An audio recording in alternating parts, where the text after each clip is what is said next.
New seasons, new gear. Show the world what it means to be a fan in 100% authentic gear. Fanatics. Officially licensed everything.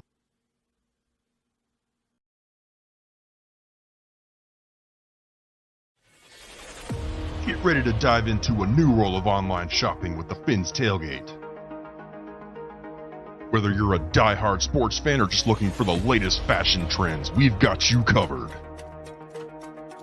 With a wide variety of products from your favorite sports teams to stylish accessories and home decor, we're your one-stop shop for all things tailgate.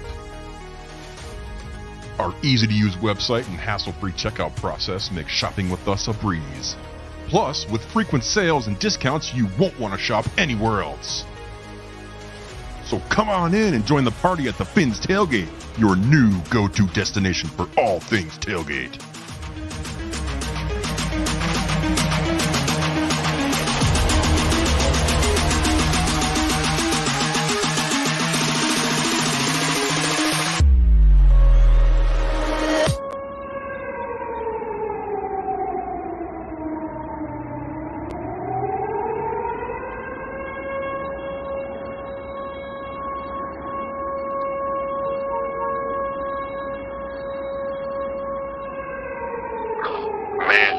Attention, please.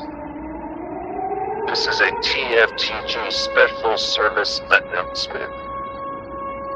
Late night sale will begin Saturday, 10 p.m. evening.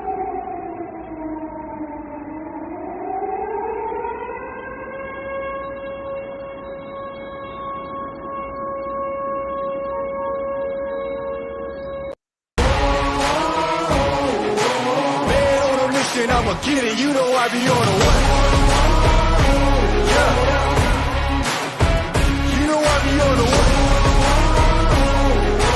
Man on a mission, I'ma get it, you know I be on the way. Yeah, it's all hard, ain't no fear here. You ain't giving it to all, you steer clear. Never beat, I've been down and I reappear. You got some money on the line, you better put it here. Rolling in and doing that work. Check priorities, I'm doing that first. Check's big and I'm sure that hurts, but it's checkmate, we ain't selling short, know the work. Ain't nowhere to hide, you ain't gotta see me come and keep me on your mind, cause I be on the way. Yeah. You know I be on the way. Man on a mission, I'ma get it, you know I be on the way. Yeah, man we coming for the bags, that they said I couldn't have, get the team. I got a vision for the things you ain't believe. And here's the motto, hard work is over everything. It's that comeback. I'm calling plays, hit the pass, then the run back. Yeah, I'm far ahead and gotta run laps. But we ain't letting up, we never done that. Ain't nowhere to hide. You ain't gotta see me come and keep me on your mind. Good morning, Finn fans. It is Tuesday morning, September 5th. I am your host, Ali the Persian, and it's top of the tailgate. How's everybody doing today? Hope all is well. Make sure you hit like and subscribe. Get it started right. I got to get my coffee up and going. Got to get ready. We got a new show today. I got color backstage already. Got a lot going on today. We got a lot to talk about. A lot of fun stuff, a lot of crazy stuff, a lot of up-to-date news. Some big reveals. We got some stuff to talk about. Meanwhile, while we're hanging out, make sure you put in the chat if you can hear me okay. I changed up some audio interface and I want to make sure all is good. And from what I can see, already got people up in here. Good morning, everybody. Good morning. Good morning. I cannot wait. I'm going to shout all of you guys out. But before we do, check out some of our other content we got. We have El Capitan in the TFTG show Monday, Wednesday, Friday, calling games on Sundays too. The post-game show. Definitely check out El Capitan's show. He has some upcoming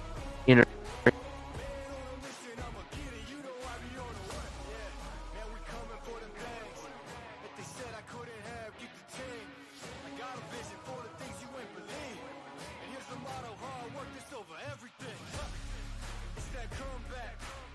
I'm calling plays. We can't hear you, Ollie, just to let you know. We lost you, Ollie. Lots of great content, including Ali, whenever he gets his microphone going again. Including myself, co-hosting on your great mornings, Monday through Friday, 6 a.m. to 8, with the top of the tailgate. And of course, Shake Money with the drive time and the smoke lounge. Sometimes with Lewis, sometimes with the rest of us. Hitting the panels on Friday night. And of course, KP's new show, Fantasy, on Saturdays with KP. You can't miss it. It was great. He already got the second show in the books. TFTG Fantasy League draft will be Wednesday night. I believe at 9:30. Show starts at 9. Draft is at 9:30. Make sure you're there, especially if you've signed up. There are no slots left. And of course, Crypto coming at you yesterday with a really nice long show talking about traditional Chargers and Dolphins matchups. It was great. Lewis joined him as well. Joined us all day long. And of course, the OG Tonk on Tuesdays with TMI. You have to go back and watch last week's show. It was freaking awesome. It's going to be awesome tonight. Make sure you're there tonight and check it out. Color, you can hear me okay now? I can, and the only person I left out was Capitan, so... No worry, I thought I mentioned it, but I might have cut out. El Capitan show Monday, Wednesday, Friday, and Sundays too, calling the games with the post-game show and stuff. Definitely check out. He has some really hard interviews coming, so definitely turn on the notification bell, hit like and subscribe. We have a lot to go with. And if you want more, more content, check out becoming a member. We got 3 different memberships.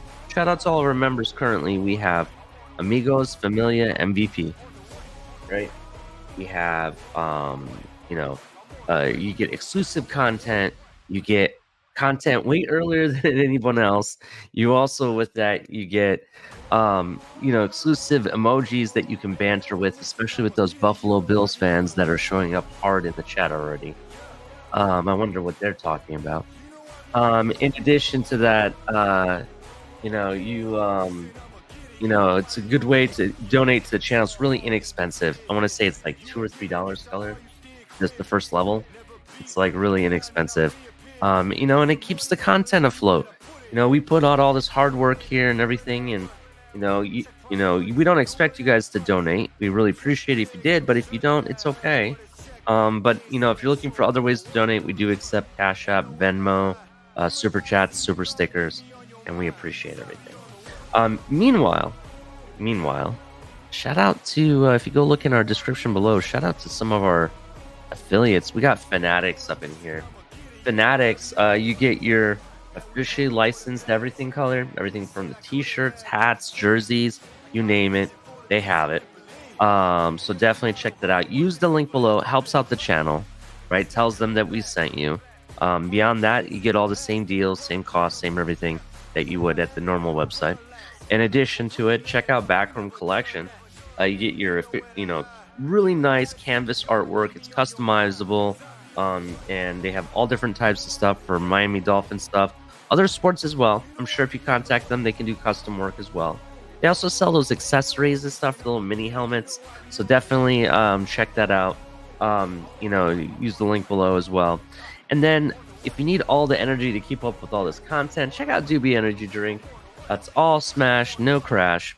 You don't get the jittering and crashing like you do with some of the other products out there. Various different flavors. It's infused with a lot more all-natural caffeine, vitamins, and minerals that benefit the brain as well as has a focus on concentration and stuff like that. And it doesn't have a lot of that byproduct that's harmful for you like you see in a lot of the other energy drinks. So check out Dubby Energy Drink. And if you don't take my word for it, check out Shake Money. He does reviews on the stuff.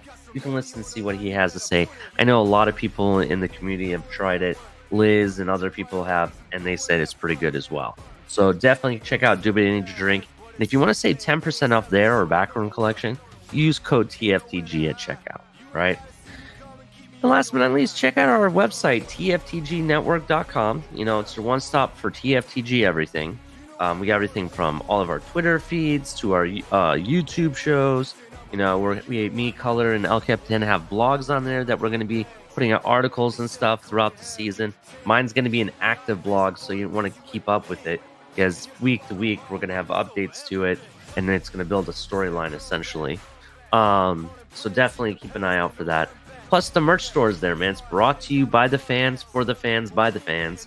All the stuff that you guys have talked about, brought to the channel, everything you guys talk about in the chat, stuff like that is what inspired the merch store. And if you'd like to save 10% off the merch store as well, sign up for our newsletter. It's a good way to be notified about TFTG events and different shows and stuff like that as well. And by signing up, you get 10% off your first order out of the merch store. So definitely check that out. There's something for everybody in there. It's not just your normal merch store, by the way. Go check that out. It's really a lot of stuff is in there. It's pretty dope. That also being said, Color and I are on this campaign to get 1,000 Twitter followers. Follow us on Twitter. Our handles are right below our names, as you see here. I'm less than 80 away from hitting 1,000. Do understand that Twitter is a good way for us to communicate with you guys, let you know about TFTG events, upcoming videos, about where our tailgate is located if you want to come hang out with us at games.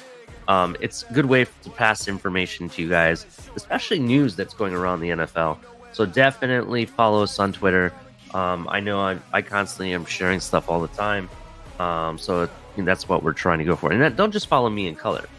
Follow everybody at TFTG. That's a good way to, spread the information around a lot quicker, and you guys get up-to-date content faster. All right, Color, how's it going, man? Good morning. How you been? Oh, pretty good. Definitely. How about yourself? A little tired, a little hurting, but okay.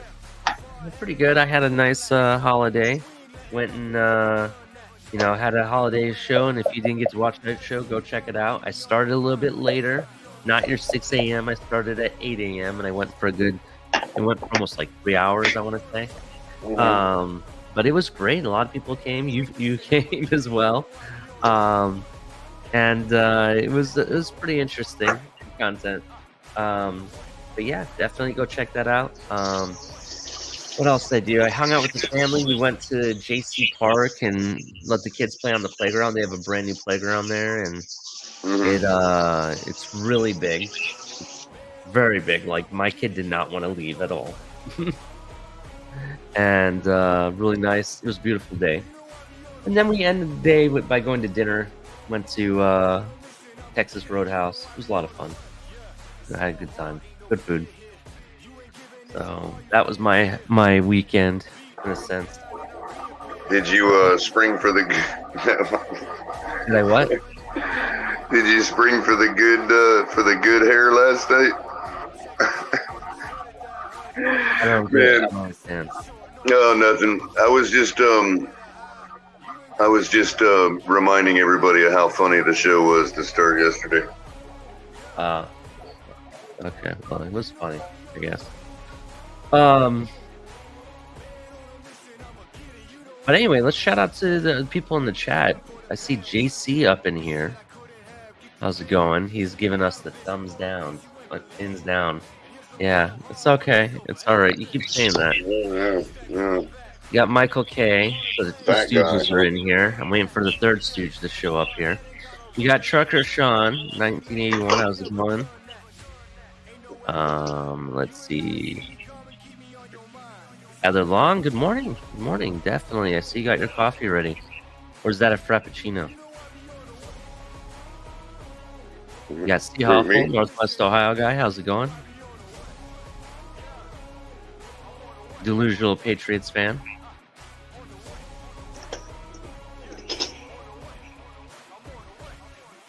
The usual delusional. Mike Oxlon, good morning. Ruben Jimenez, Dolphin Don, I see you. New attitude.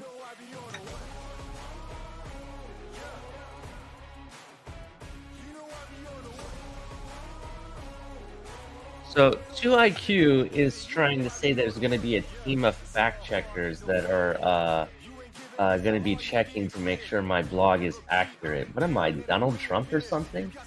You know what I mean? This guy, right? this guy is worried about my hair, my, fact checking, which all the stuff I did say yesterday was facts. Okay, I'll give you the subjectional saying that your team is shitty and my city's better than your city. Okay, that is subjective. All right, I'll give you that.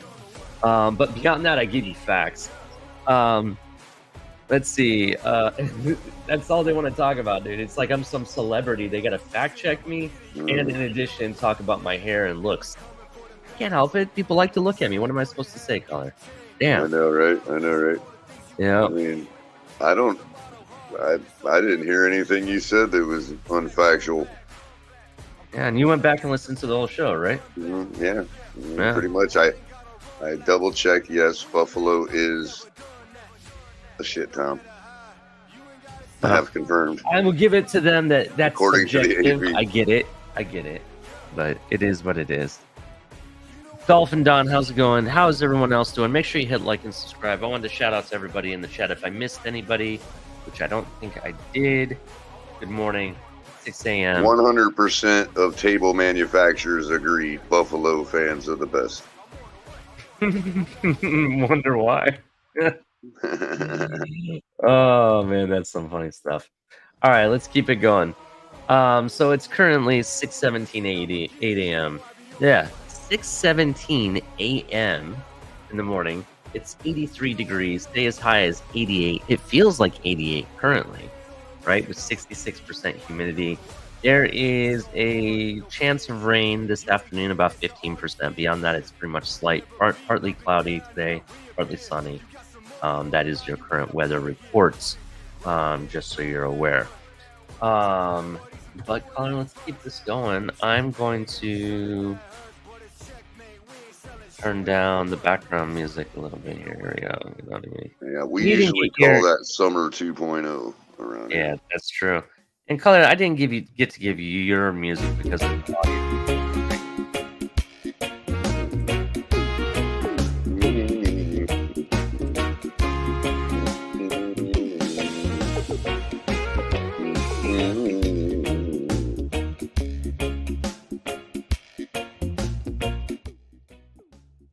Oh, there. We'll have that playing in the background. There we go, Color. So we'll have that during the show. All right. So let's keep this going. So as we start every show, coffee of the week, Color. How's your coffee going? Pretty good. It's doing its normal McDonald's self. You're drinking McCafe? Yes, I am back I got on the it. Is there a cafe certain this blend? morning. Is it a certain I'm blend? sorry. Nope, just original. Original. Okay. Only good one they got. Well, I'm drinking, and shout out to all my Puerto Rican fans out there, or if you're anybody from Puerto Rico or know someone from Puerto Rico. I'm drinking. It's called Cafe Casa Grande, right? It's by Gusto's Coffee Company. Gusto's Coffee Company was founded in 1999.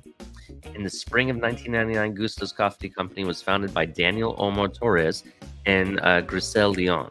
A mutual admiration of coffee driven by their newfound love fueled their passion for the industry. The challenges they faced along the way were surpassed by the natural resilience which gave way to elaboration of the finest Puerto Rican specialty coffee. So you're aware.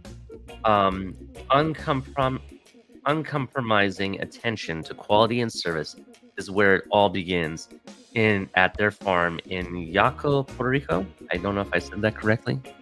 I hope it's spelled Y-A-U-C-O. I'm going to go with Yaco.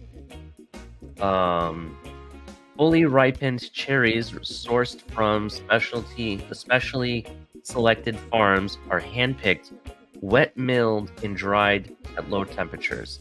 It preserves their unique organic character, producing a consistent flavor and aromatic experience. A rigorous selection process in accordance with Specialty Coffee Association ensures every seed we harvest meet the highest level of standard. Since the beginning, Gusto's Coffee Company has been committed to its community by supporting local farmers through incentives, fair trade practices, and furthering the longevity of Puerto Rican agriculture. Thankful for all dedicated, hardworking hands every step of the way that are essential to producing the highest quality Puerto Rican coffee. We hope to share our passion for coffee and the joy it brings us. So this is Gusto's Coffee, and they have a variety of different flavors. Again, the line I'm drinking from is called Café Casa Grande. This is their house blend, and I'm not gonna lie, Color, this is starting to become my favorite coffee. It's their big house blend. Yeah, Casa Grande. Yeah, that's right. This is a company that my wife's best friend's father works for. Right, Oh, yeah? that's what he works for, and she gave me a free sample bag, and I'm not gonna lie, bro, I really like this coffee. I'm drinking the house blend myself, right? And it's not oily, it's not bitter, it's not light, it's not too dark. It's just right so far. That's my my review of this. It's the perfect weight almost. And the aroma is great when you brew it. You know, it's really good aroma. The only thing that's not really that it sucks, I want to say, but it's just a downfall. And I'm actually okay with it. It doesn't come in Keurig cups. It comes as coffee grounds, but I have one of those universal cups that you can put it in and still use it. And that's how I'm brewing it, just so you know. So I think maybe it gives it more of a fresher taste because of that. What do you think? Right. Is it possible? I wouldn't know. It is possible. But you know what is definitely true is what it means. What does it mean? It would mean roughly something to the effect of likable coffee or like coffee or love coffee. You know what I mean? Gustos means, or gustan means to like in Spanish. Like, okay. Me gusta would mean I like that or I love that. You know what I mean? Like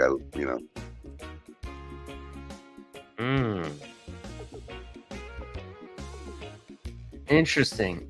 So me gusta cafe would be I like coffee. It's a like of mine. Me gusta. Gotcha. So one thing that is interesting about Gusto's Coffee Company, Color, and I thought you'd get a kick out of this, right?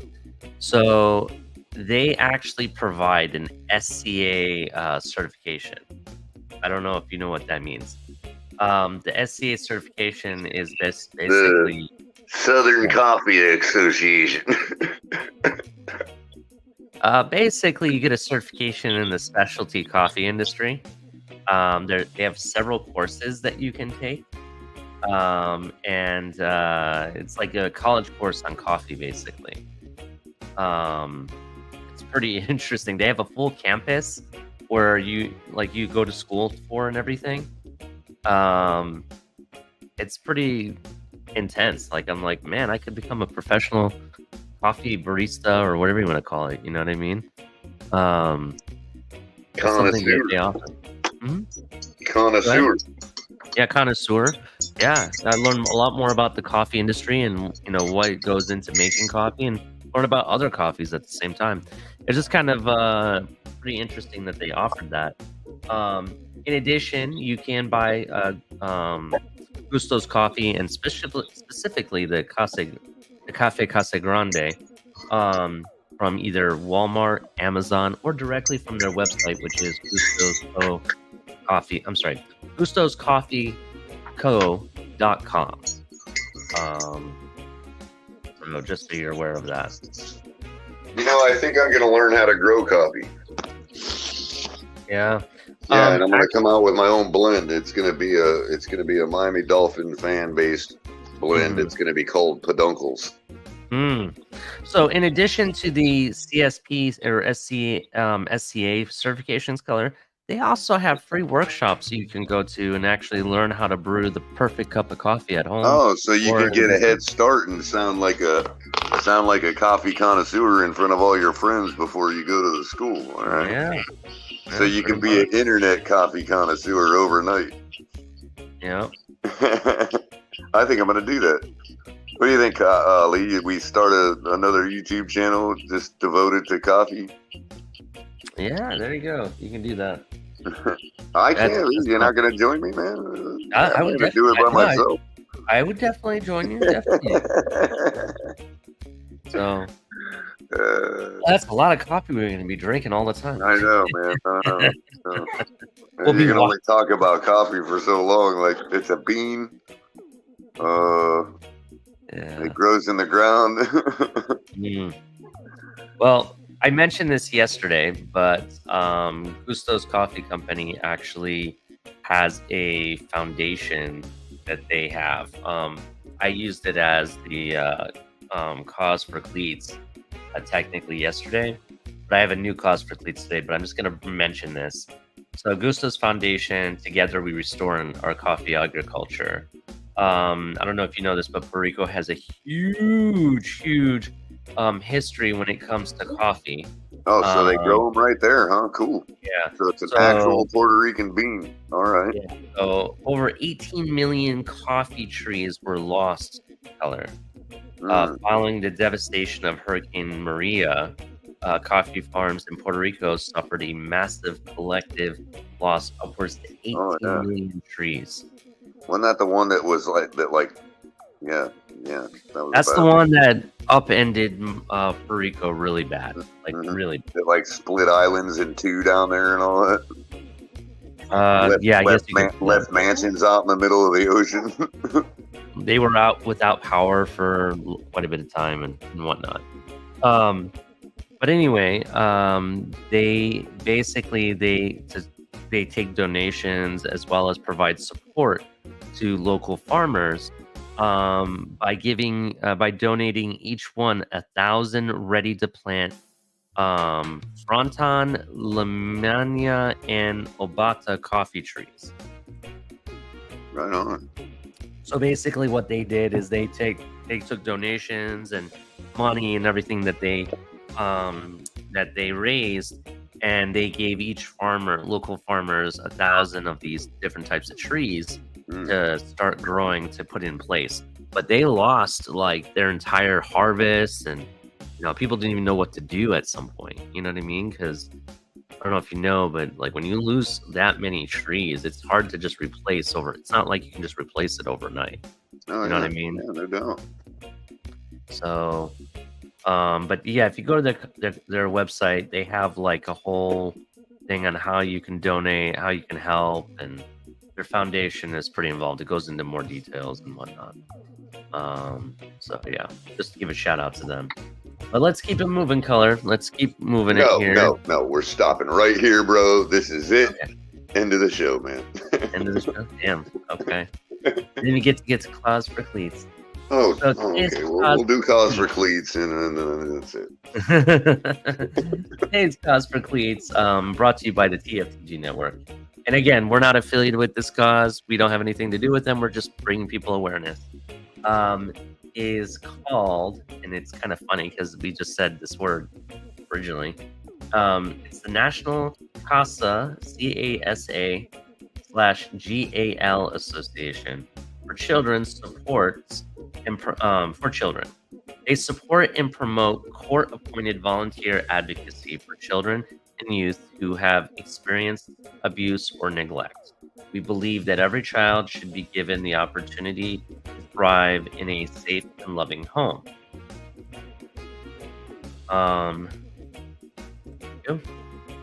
Imagine what it feels like to be a child in foster care.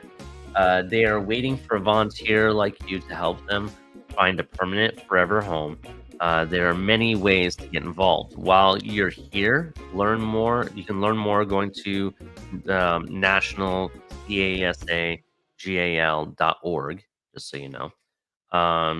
You can learn more about what they do, their mission, and help every child who has experienced abuse or neglect have the chance to thrive. Find out how you can become a volunteer or donate to the organization. So again, you can go to nationalcasagal.org and find out how to donate, become a volunteer, find out more about them. So basically, through their best interest advocacy or programs, and volunteers make a life-changing difference for nation's most vulnerable children. Their mission, of course, is all of the work that they do is on children's behalf, driven by their mission and vision and values. Their mission basically is the together with state and local member programs, support and promotes court-appointed volunteers advocacy so every child has experienced abuse or neglected can be safe and have a permanent home and opportunity to thrive. Their vision is a world where every child who has experienced abuse or neglect is given the opportunity to thrive, of course.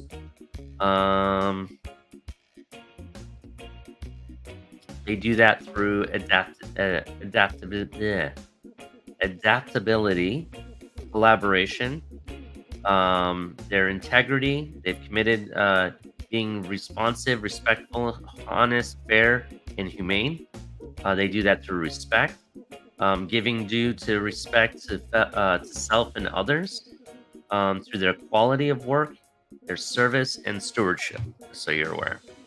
But if you want to know more about, what they've done, that, like some of their impacts, for example, some of their brighter futures and stronger communities that they've put together, there are people that the children that fall under this are more likely to find a safe, permanent home.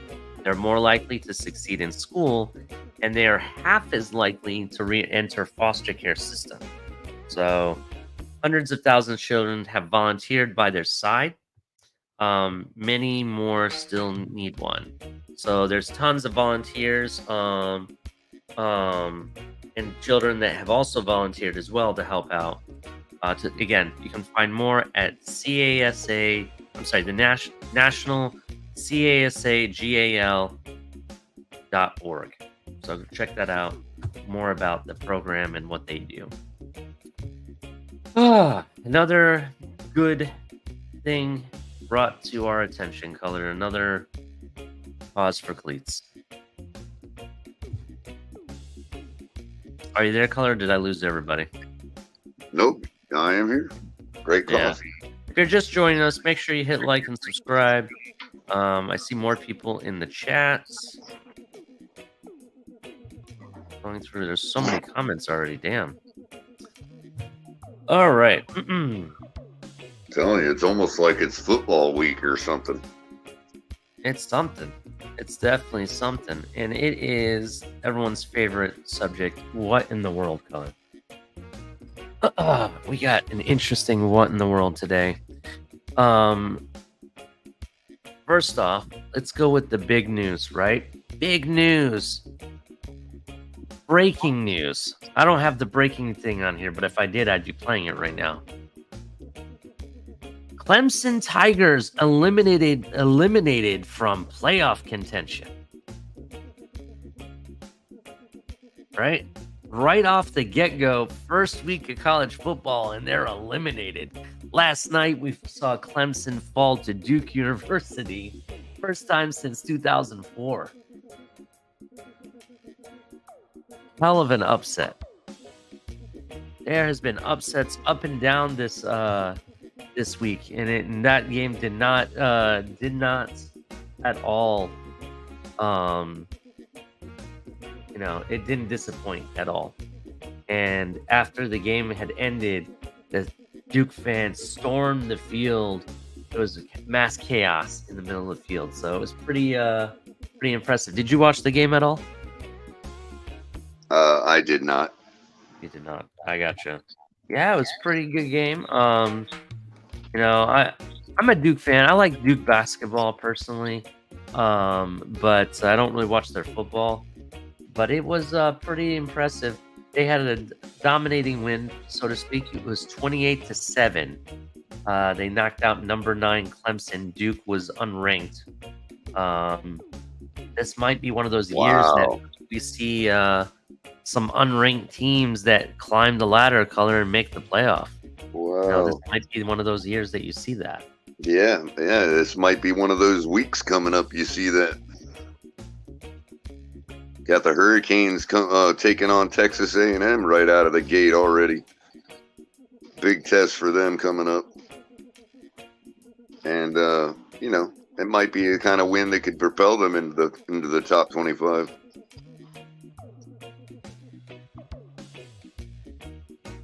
Unlike the type of loss that will knock you out. Clemson. Wow. I had Duke one time. I almost had a chance to become a Blue Devil. Duke came and visited me, like a couple of the students at back when I was in middle school. I was in 8th grade. Wasn't even in high school yet, and Duke was already coming by trying to snatch up all the little nerds like myself. I think your sound might be out, Ali. Oh, okay, cool. So, yeah. So back when color was a little pup, Duke University came by our school and snatched up a couple of the smart kids and tried to get them in an early program to groom them to become Duke University students. But I never took the opportunity. I'm dumb. Gotta love technology. Sorry about that. So yeah, Miami has a big game next week, don't they? The Hurricanes. Yes, we will be facing Texas A&M. Big test right out of the season to see where we're at. We started off the season obviously taking care of business against the small team, 38-3, with a great running game and a couple big receivers. But yeah, it's going to be a good test. A lot of us don't really believe in the guy under center, but what's new in Miami, right? Yeah, what's new in Miami? That's 1, 2, 3, 4 Eps. Thank you for joining the show. Appreciate you, man. Yeah, I know you guys have a big task ahead of you against Texas A&M. You guys are not ranked at all, right? Nope, not yet. And I think that type of win could possibly propel us into the 25. Yeah, that could definitely do it. There's going to be a lot of new teams in the top 25 after this week, to be honest, with all these upsets that happen. So we'll definitely have to see what happens. It's going to be really interesting. Definitely. So let's go on to the next one. Maybe this one's more interesting for you. So we're going to talk a little bit more about this, but Tyreek Hill talking after practice, and he was talking about how he avoided suspension, and he said that it took 2 days of me mowing the commissioner's lawn. Now that's some funny stuff, right? I thought it was hilarious. Yeah. I don't know if that's something you want to say after you avoided. I was going to say, that's a funny joke, but I'm not sure that's the kind of joke you want to make. Yeah, is it the wrong timing? That's kind of what I was basically going with. I'm like, that's kind of like the wrong timing for that. Especially since we're talking about, we're not talking about some simple violation like, I got a speeding ticket or something, you know what I mean? Yeah, that's what I'm talking about. Like, oh, yeah. Beat somebody up in public and just do the commissioner's lawn to get out of it, allegedly. He didn't even allegedly do it because he didn't beat up the guy. He just basically flicked the back of his head. Right. Well, I just mean that, okay, so like physical, whatever. It's something a little more serious than joking that you got off of it by doing the commissioner's lawn. Yeah. Definitely. I know what you mean, though. But it was still kind of funny. Yeah, I got arrested for robbing a bank. Avoided suspension by doing the commissioner's lawn. Yeah, look, I may not always agree with your deliverance on the comment, but I think it's funny. Tyreek does have some comments that we're going to talk about shortly here in the next segment that are going to surprise some, but not me and Color. Me and Color saw it a mile away. So I mean, don't get me wrong. The comment was hilarious as all hell, but you know. Definitely. The next, but I like bad taste comedy. That's me. Yeah. The last one has nothing to do with sports, Color. I only threw this in because I was flipping through my Twitter feed to find something that's interesting or unique or weird, you know. And this definitely fell flipping through? You mean like a dolphin flipping through? Wow. See, look at that. True fan right there, bro. There you go. There you go. Flipping through. This definitely fell under weird. But it's not for the weirdness that I really put it in this segment. It's for the oxymoron of the whole thing, right? And I'm only took like a quick small snapshot of it, and let me post this up here. So the headline is, so is this where all the vampires live now? And this is a 29-story building in New York City with no windows, right? Now, you see where it says, so this is where all the vampires live now, with a smiley face, like a laughing face. You know what I'm talking about? Laughing emoji. Somebody actually had to put out real context to this. And that's what the oxymoron of the whole thing is. You mean to tell me that because this, obviously, there's no such thing as vampires, right? Somebody actually went and put in the real context, and it had to get one of those Twitter flags.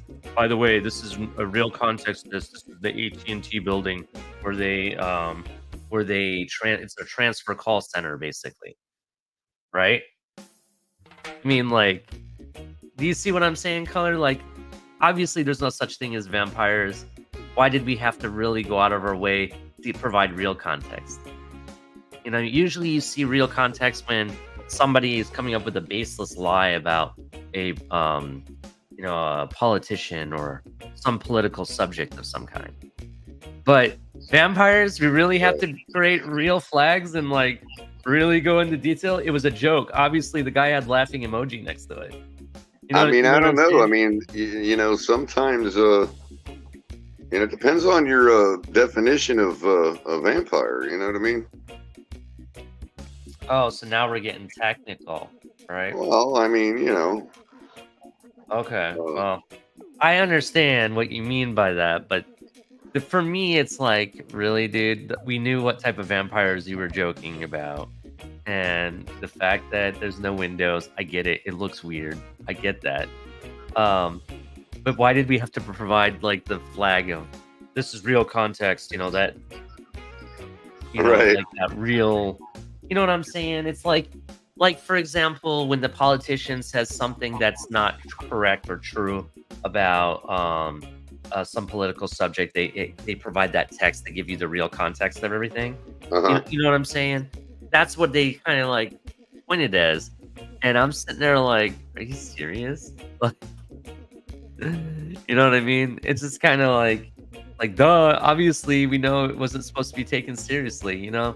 It was kind of like that kind of a thing. That's where I was at with it. Hey, Ali, I got an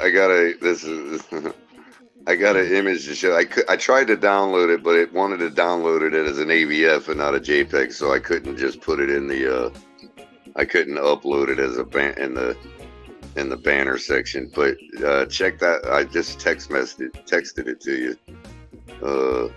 And I don't know if you can pull that image up. It looks like, I don't know, did the Jets hire back Adam Gase?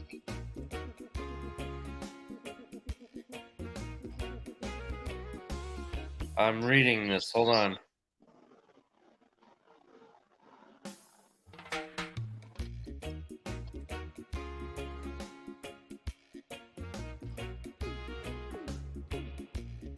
Oh, it sent you the whole article, not the image?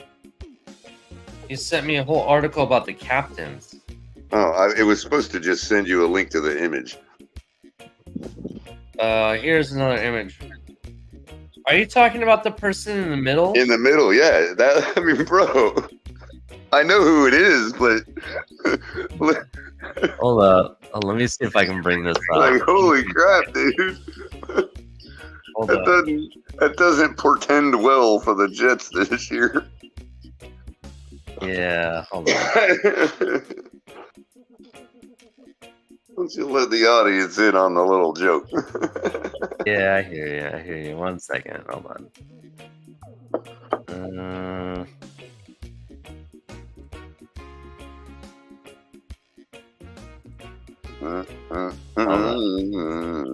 Funny stuff. Here we go. Okay. Let me pull up the image. Hold on. All right. Here we do this. Flip that switch. Flip that switch. Here.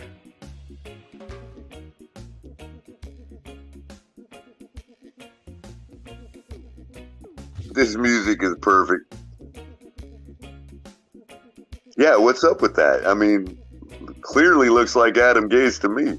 I don't know what everybody... who it is. I know who it is, but you are kind of right. It does kind of look like him a little bit. No, his mannerisms kind of remind me of him too. That's kind of funny. That is kind of funny. I mean, I don't know why. I mean, do we have some kind of photo analyst we can verify whether that's Adam Gase or not? It looks like Adam Gase to me. I'm going to go with Adam Gase, bro. All right. Well, you can go with Adam Gase. But it's not eye-popping, so I don't know if the Gase... So since we're going with it, according to TFTG breaking news sources, it looks like the Jets have allegedly rehired Adam Gase. Is that from your toilet sources? That is from my toilet sources. Interesting. Adam Gase. Hilarious. Oh, man. I wonder where Adam Gase is now. I heard he's coaching high school football. I don't know if that's legit or not. Interesting. Kenna Rankin is up here. What's up, man? How's it going, Kenna? Shout out to everybody in the chat. All right. So, any up to date, what in the world type of stuff you want to talk about? Color, sports or non-sports? No, actually, I'm still trying to locate this article that came yesterday about the rankings because it's already Tuesday. Why don't we have the new college football rankings? Hold on a second. Give me a moment. Here we go. College football news. I'm trying to see if there's any up-to-date news about the ranking yet.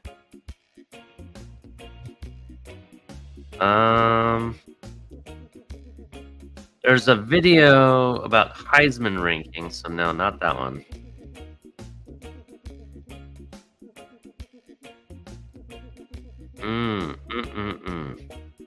I think they didn't come out because not everybody's week 1 had ended yet, Color. That's why. Which makes sense. Because Clemson played last night for the first time.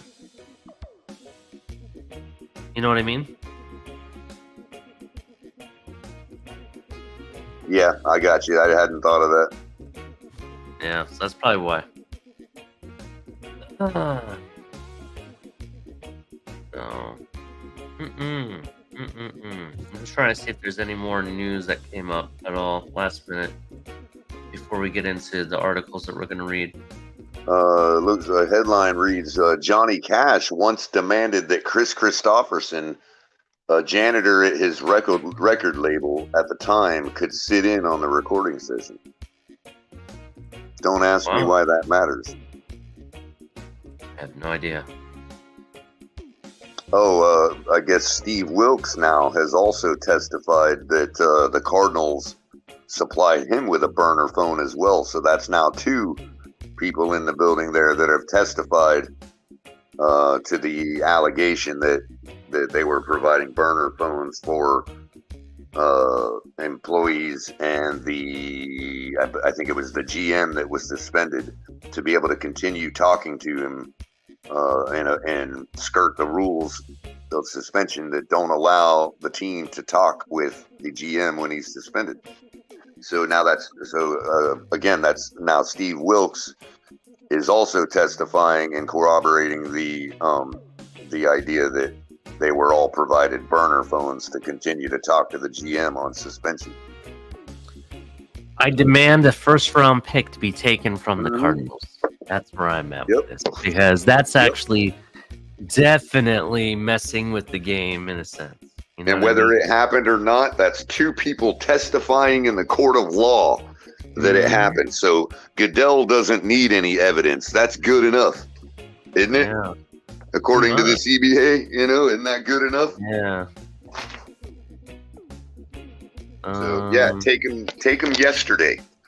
Make them forfeit the player they drafted this year. How about that? There you go. And they can forfeit it right over to the Miami Dolphins. Oh, never mind. I don't want nobody they picked.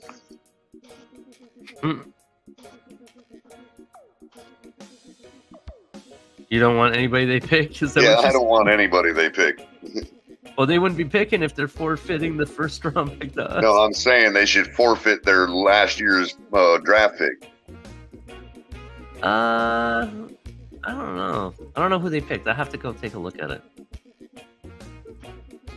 And then they can have a big sweepstakes, a big drawing to see which team gets it.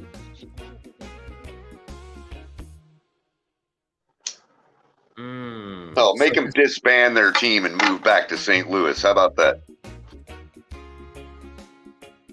No more football in the desert.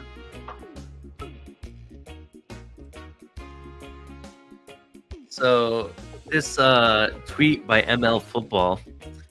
Historic, the New England Patriots quarterback Mac Jones has a higher career completion percentage than the three greatest QBs in the NFL history.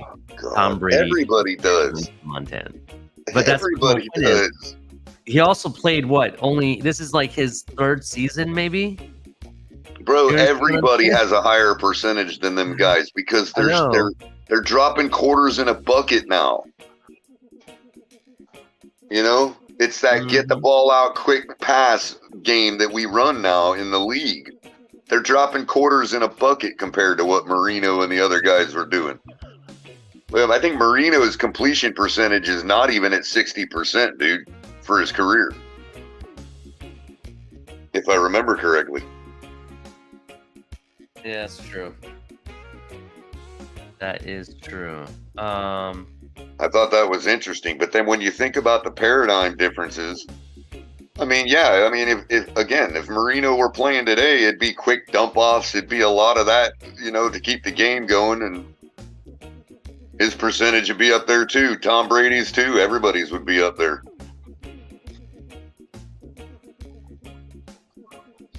And I think people underestimate how much you were able to mob the receiver back then before the pass, Yeah. So trending. This is trending. Cowboy fans were voted as the most disliked fan base in the NFL. Oh, you don't say. You don't say. Sports Betting AG. And I wonder if Stephen A had like 50,000 burner accounts voting on that or something. Well, Sports Betting AG is who did the study of it. Mm-hmm. So I don't know who actually voted for it or whatever. Well, Stephen A is on record as saying that he doesn't really mind the Dallas Cowboys, actually likes them, but he just hates their fans. He says they have the most terrible fans in the league. Yeah. I mean, they will literally be 2-11 talking about we still have a chance to go to the Super Bowl. That's crazy. But they're bad, man. There's a lot of other teams that are like that too. But of course, Molly Mall's not like that. Yeah, we're not talking about Molly Mall, but we're talking about in general, not individual. But let's go over this list color. There's some interesting noteworthy. I'll give you the top 5. right? And then we'll go to the more interesting ones that we relate to. So number 2 was the Browns. They are crazy, I know. They're one of the reasons why you can't get certain type of cups and stuff in a lot of stadiums. I don't know if you guys remember. I think it was against the Jaguars. The ref made some really bad call, and the Browns fans were throwing everything from beer cans to the glass bottles. No, don't forget what they did when the team left the city. Yeah, it was pretty crazy. So that was because of Browns fans. Am I the only one that pictures a whole stadium full of Drew Carey's at a Cleveland game? Yeah, you are the only one. Yeah, because Drew Carey, I think, in my opinion, I don't really think he's a Cleveland Browns fan personally. No, but he is from Cleveland, right? And that the whole show was from Cleveland. That's the whole shtick with him. And he's from there, but I don't think he's a hardcore fan like the people that I know. Right. See, I'm from Ohio. I'm from normal reality Ohio, if you know what I mean. Right. It's so it's really not like the Drew Carey show. Definitely not. No memes walking around. This one should be number 1 in my opinion. And that's Eagles fans. The place they got the stadium they got the prison in. Yeah, I mean those fans are nuts, bro. They are mean, nasty. They get rowdy. They got a resident judge to go ahead for arraignments. Yeah. Number 4, we're staying in the same state. Steelers. So the Browns, Eagles, and Steelers, which are all neighbors, what? From Ohio to Pennsylvania. So they round out the top 4. I've never noticed anything wrong with Steelers fans. I always thought they were fairly respectful. I've never been to Pittsburgh for a game, but you've never been to a Steelers versus Browns game. Let's just put it that way. Okay, so Browns fans hate them, but that's understandable. A lot of people hate them for some reason. I don't know. It's weird. I mean, I do know a Steelers fan that's from this area who hates the Miami Dolphins with a passion. Grew up here too, and just absolutely hates the Miami Dolphins. Big time Steelers fan. Weird. Number 5, the Chicago Bears fans. See, they're a non sequitur, dude. That's why I don't understand. Like, what have the Bears even been for their fans to be a problem lately? Well, I think some of this may go back into history and what their fandom has done. That's what I'm thinking too, because I look at a Bears fan now and I'm like, oh, that's cute. Probably, they bought into that hype probably really big, bro, back then. Right, the defense in the Windy City and the Soldier I'll Field. never forget it. I forget if it was. I think the Super Bowl was in Chicago at one point, and they had fans that were tailgating super early, and they were interviewing them, and like, who are you rooting for? Picking the 2 teams, and the guy's like, the Bears. The Bears. It didn't matter who was playing in the Super Bowl, but it was the Bears no matter what. I'll never forget that. So I wonder if some of that stems from that type of mentality that, kind of thing. But nowadays I look at a Bears fan and I'm like, oh, how cute. Yeah. So then let's get into what's relatable to us and closer to our division and everything. The Bills fans are number 6 as the most hated fans. Oh man. The Bills. It's understandable why when you have people like Mark trying to take their points and jamming it down your throat so you choke on it, right? And then you have people like Michael K. They have nothing better to do but sit there and look at your body and sit there and talking about your hairdo and pick on your haircut. Yeah. I mean, I'm starting to wonder if maybe Michael K. has Michael K. has a crush on me or something. Thanks, man, but I'm not interested. Thank you.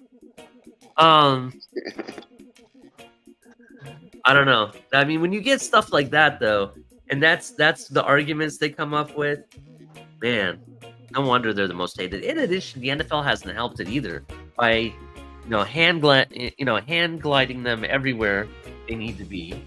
Oh, we'll give you that competitive advantage. We'll give you this competitive advantage. You don't want to play in the snow? No problem. I got you. You want to get to the playoffs? We got you. Josh Allen needs a rule that's like Tom Brady rule. We're working on it. Oh, you didn't make it in overtime? No worries. Next year, we got you. Rule after rule, hand gliding after hand gliding. What else do they need? What else do they need, Color? I mean, it's never going to work. Like the NFL is like a Ferengi mother. They not only do they cut their food up for them, they chew it for them too.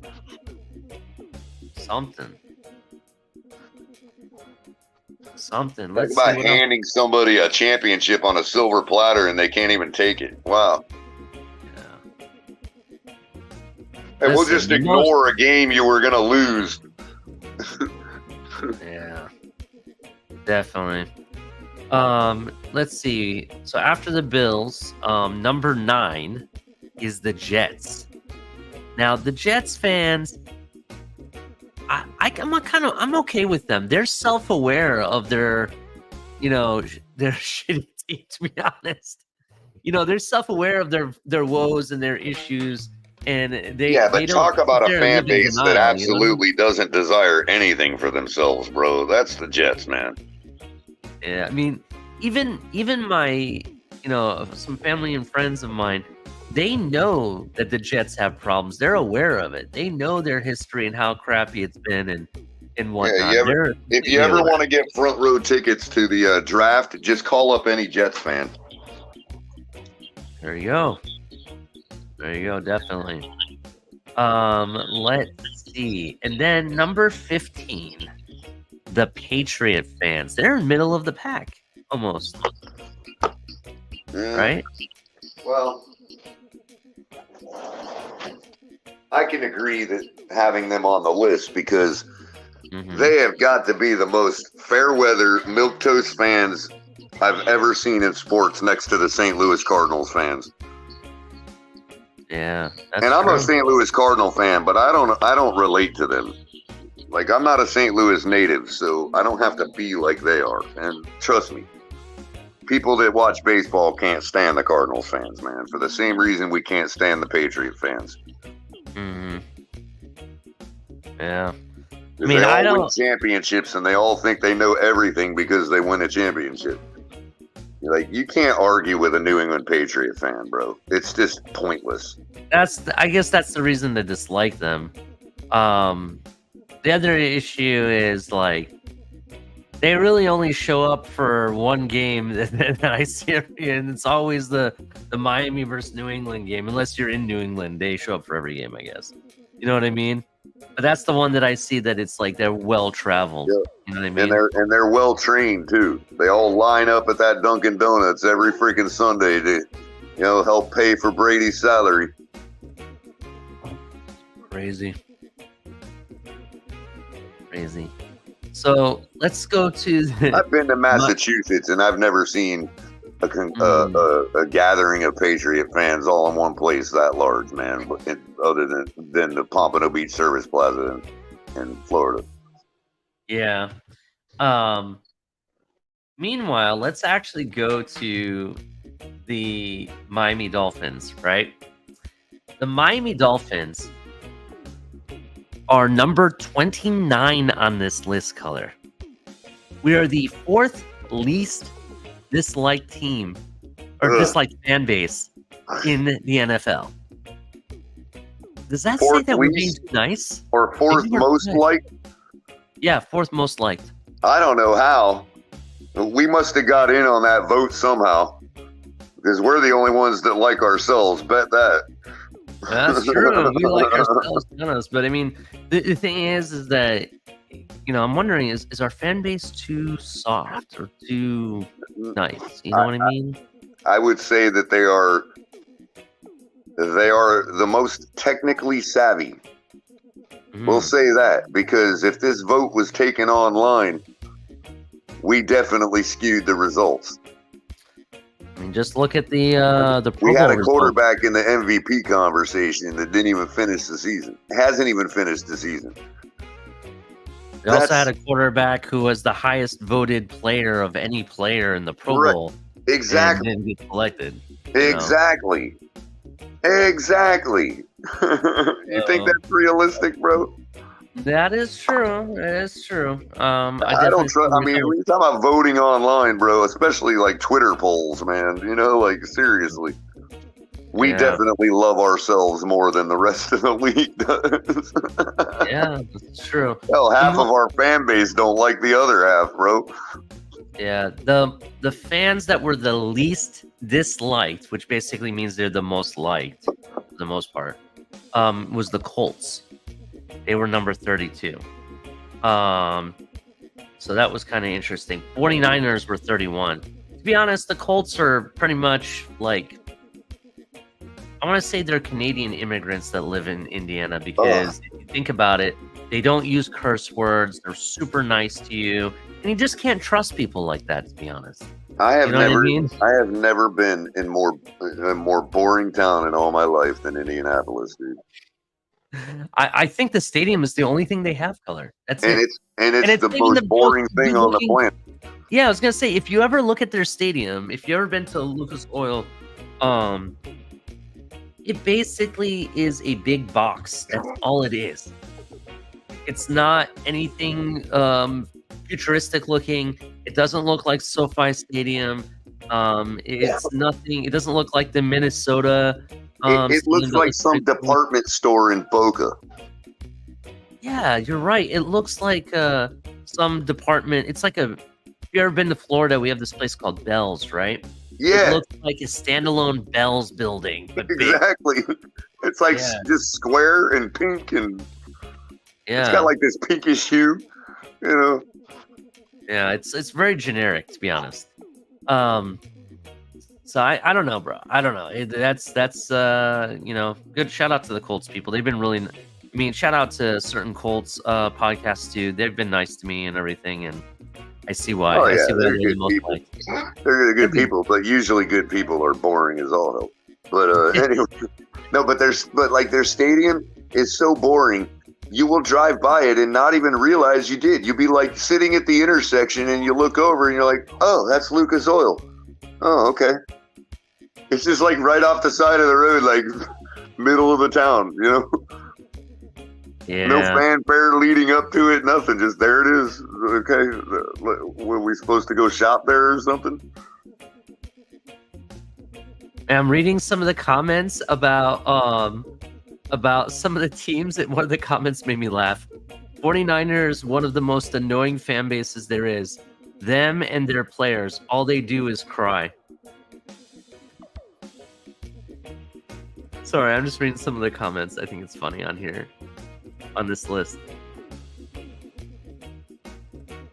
Yeah, but everyone agrees Colts at 32 completely makes sense. Because they don't do anything that's out there that, you know, upsets people. They don't do anything controversial.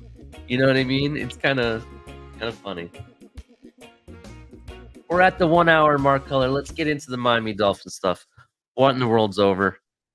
Let's keep it moving. And remember, the guy that brought them a Super Bowl was like the most mild-mannered coach to ever coach the game. This is true. This is definitely true.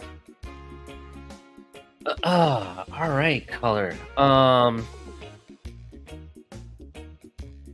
Let me just bring this up. Now, from what I understand, mild-mannered coach, but not a mild-mannered player. Apparently, he was a dog, man. Tony Dungy was a dog on the field. Mm-hmm. He was definitely a dog on the field. All right. Let's get into the articles here, and we'll finish off. We'll try to get through these. There's only a couple, and then maybe we have time for Q&A at the end. So this article is by Alan Papar. This was his weekend bag, and this is for Monday. And the Miami Dolphins were back at practice Monday through preparations for the season opener against Los Angeles Chargers. We'll kick into high gear Wednesday for the first practice since Thursday. All but 3 Dolphin players participated in the portion open to the media, although one of those sitting out was starting left tackle Teron Armstead. Armstead has not practiced since he sustained a lower leg injury in the second joint practice against the Texans on August 17th. Head coach Mike McDaniel said before practice that Armstead was progressing well, and the 4-time Pro Bowl selection told Good Morning Football last week his goal was to be ready for week 1. Listen, I don't need him to practice. We didn't have him practice all season last season whatsoever, not even in training camp. And he was perfectly fine for the most part, except for a couple games here and there, right? I don't need him practicing. I just need him to be available. So that's all I need. We already know what he brings. We already know, we don't have to worry about him knowing what to do. He already knows what to do. You know what I'm saying? You know what I'm saying, Color? Like, I just need him to be available for game day. That's all that matters. Yeah. I mean, I would even say you don't want the guy to be rusty, but he's a professional and veteran enough that, 2 or 3 plays to knock the rust off? I mean... Yeah, I mean, technically, he didn't look rusty when he played for us all last season without practicing. Right. That's what I'm saying. Like, you're going to get a couple plays in that don't even matter. He gets his feet back under him in a heartbeat, Yeah. You get to a point with something that it's like riding a bike. I mean, Mm-hmm.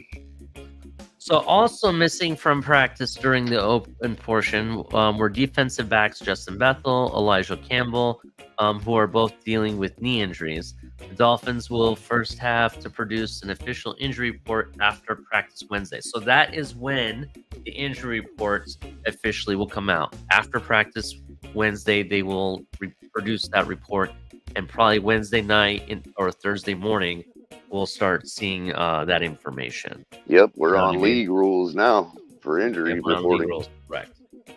Correct.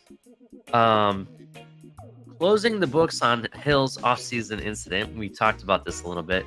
Wide receiver Tyreek Hill spoke to media for the first time since the NFL indicated he would not be suspended as a result of the offseason incident where he slapped a marina employee in the back of the head. Hill was excused from practice last Wednesday and Thursday, which is when news came down that he wouldn't face any disciplinary action from the league. To be honest, I kind of wasn't thinking about it, but now I'm glad everything is behind me. Hill said, "It took 2 days of me going to mow the commissioner's lawn. That's why I was excused," and he laughed about it. I'm joking, by the way. I'm so joking. So he came out and said, "I'm just kidding." I do think it was kind of like, do you really want to just do that? They just did you a solid, and do you really want to make that joke? But it is what it is, Colin. So yeah, I'm just glad all of this is behind me.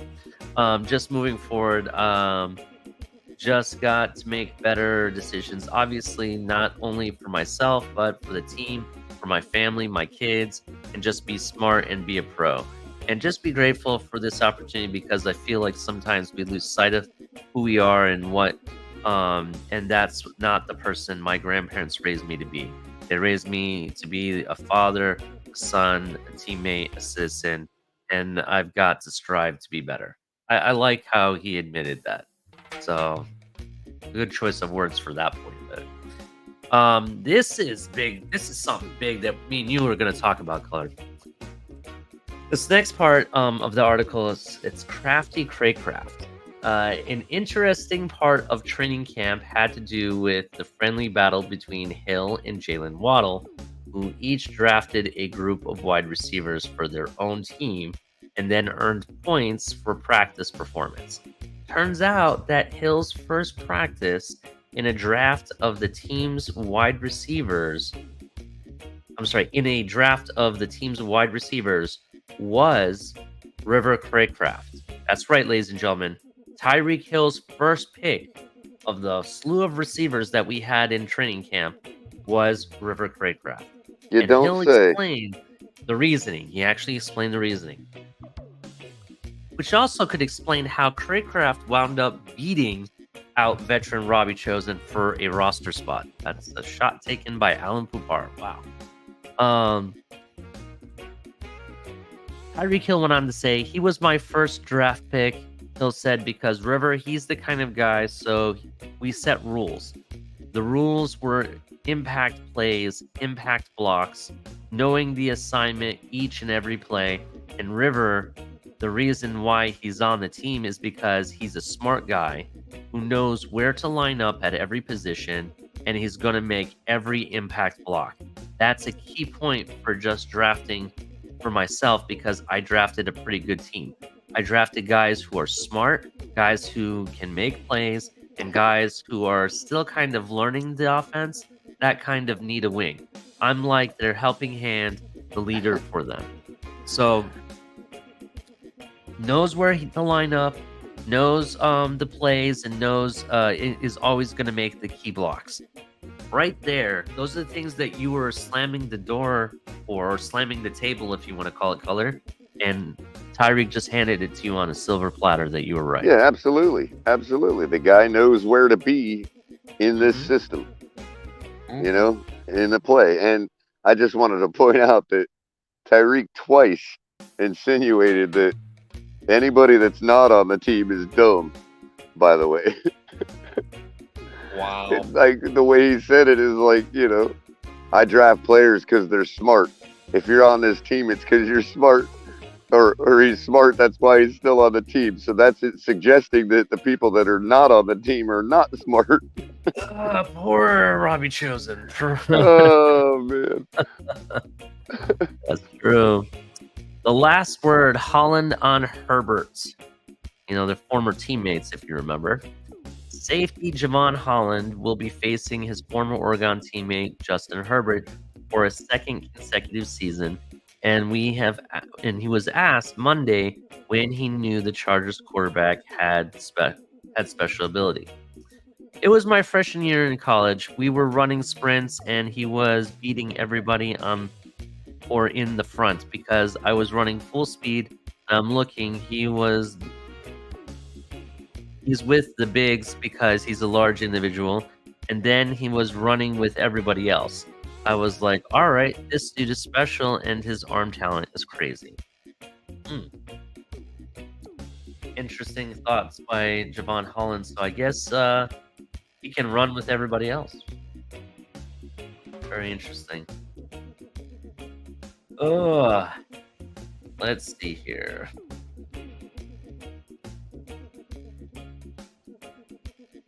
And if you do want news on Robbie Chosen, just so you're aware, Dolphins re-signed receiver Robbie Chosen to a practice squad, allowing the South Florida native to return to the team, which he spent all offseason. One of training camp's top playmakers has returned to the Miami Dolphins offense. The move comes nearly a week after team released Chosen as part of the cuts, dropping the roster from the training limit of 90 players down to regular season 53 restriction. The team released rookie defensive end Randy Charlton from the practice squad and to create space for Chosen. Chosen signed with the Dolphins in April, providing a team of veteran presence behind Tyreek Hill and Jalen Waddle, and he was one of the offseason's top playmakers. But when training camp arrived, Chosen reps were limited until injuries started to decimate the receiver unit. That's when Chosen stepped up, making plays for the first time in second-team offense in practice. However, he was limited to one reception for 15 yards in all 3 preseason games. So that's where he didn't really show up, is the preseason games, man. That's where you're really supposed to show up. We saw people like River Craycraft and Braxton Berrios actually make plays.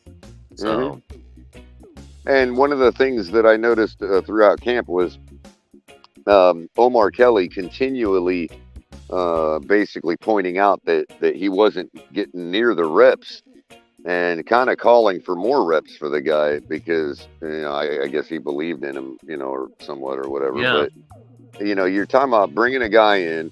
First thing he does is buy a Tua jersey and make a big spectacle out of that, you know, as if that was going to like everything but do the work to make the team is what it is with this guy, bro. You know what I mean? Like, and to me, it's like, yeah, we feel bad for you because you're a nice guy. You're Robbie Chosen. Let's go ahead and get you in here to camp And then when you don't make the team, we're going to bring you on the practice squad, even though we don't need to. Like, he's a free agent. Nobody else signed him. What did we need to bring him in on the practice squad other than to keep his skills fresh? You see what I'm saying? Like, we literally didn't need to do. We're giving him work. We're saying, come in on the practice squad because you got to pay your bills still, and we feel bad for you. I hear what you're saying, but I think there's no reason they had to sign him. Like, they could have just signed him whenever they needed him.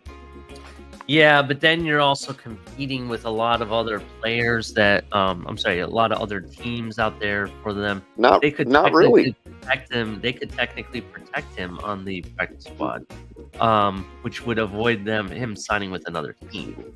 You know what I mean? So there's that's true, but aren't they? I mean, I don't know. He sat there in free agency for a week and a half, and nobody signed him. Yeah, that's true. I mean, I hear what you're saying, but nobody decided to practice. Nobody else decided to protect him on their practice squad. That's what I'm saying. We literally didn't need to do this other than to get him reps, to continue his reps. You know what I mean? To keep him fresh. Yeah, we'll see. We'll see what happens. We're literally the only team in the world that has a use for him. And I'm not saying we don't have a use for him. I'm not saying he can't be successful for us in situations. I'm just saying, like, we're the only team that has a use for him. Mike McDaniel is the only coach that has a use for him, in my estimation. We'll see. That's, we'll see where that ends up by the end of the season. We'll have to come back to that to evaluate. But interesting. And just so you know, also Chosen has a lot of starting experience. Chosen has been gone by had gone by Robbie Anderson and Robbie Chosen his previous years before undergoing a name change this offseason, has served as a starter for New York Jets, Carolina Panthers, Arizona Cardinals during his first 7 seasons. He has a lot of starting experience. That's something else he brings to the practice squad, is experience. So I think there's more to it than just what we think what we know. So we'll see, Color. We'll have to come back and reevaluate that. Great draft. That's all. All right, Color. We'll tackle this next subject. I know people are probably talking about it in the chat. Yesterday, we heard the news. Mike White's experience in the NFL gave him the edge on Skylar Thompson. Why Mike White was named Dolphins' number 2 quarterback, Omar Kelly. Mike White won one of training camp's most competitive battles and will begin the 2023 season as the Miami Dolphins' backup quarterback, with a 5th-year veteran who signed to a 2-year, $8 million deal this offseason edge out Skylar Thompson for the role of Tua Tagovailoa's backup, head coach Mike McDaniel indicated Monday. According to McDaniel, it was White's experience edge that put him ahead of Thompson, a 2022 7th-round pick who started Miami's playoffs loss to the Buffalo Bills last season, replacing Tagovailoa after he was sidelined by second concussion of the season. So basically, from my understanding, they're talking about his overall NFL experience. That's right. Am I correct about that? I guess because I don't know what other experience they can be talking about. The guy, it's not like the guy's been around for 20 years. Yeah, I was gonna say I didn't even know who Mike White was until last season, to be honest. So I was surprised to find out he's a 5-year veteran, which I didn't realize. And because the Jets don't mess around and they have their backups prepared, he shows out a little more in the couple games he played for them. Yeah, that's right. It was kind of what we were hoping for, McDaniel referring to the position battle during the training camp of the preseason. I thought they both made just cases, but for our football team adhering to what exactly a backup quarterback needs to do able to understand our system in a short period of time, Mike White did. McDaniel said of White, who completed 9 of 14 passes, throwing for 85 yards with 1 interception and 2 sacks in his limited preseason reps this summer.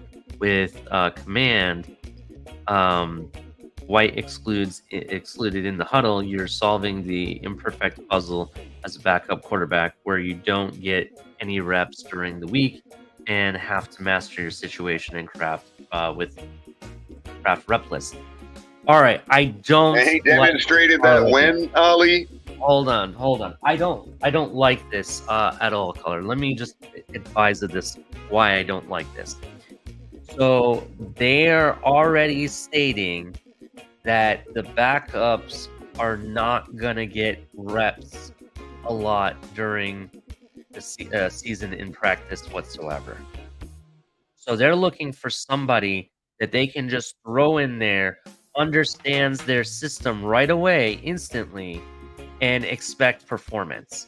Isn't that what a quarterback 1 is supposed to have the ability to do? Yes. Quarterback 1 can't do that. What makes you think that quarterback 2 or 3 is going to be able to do that?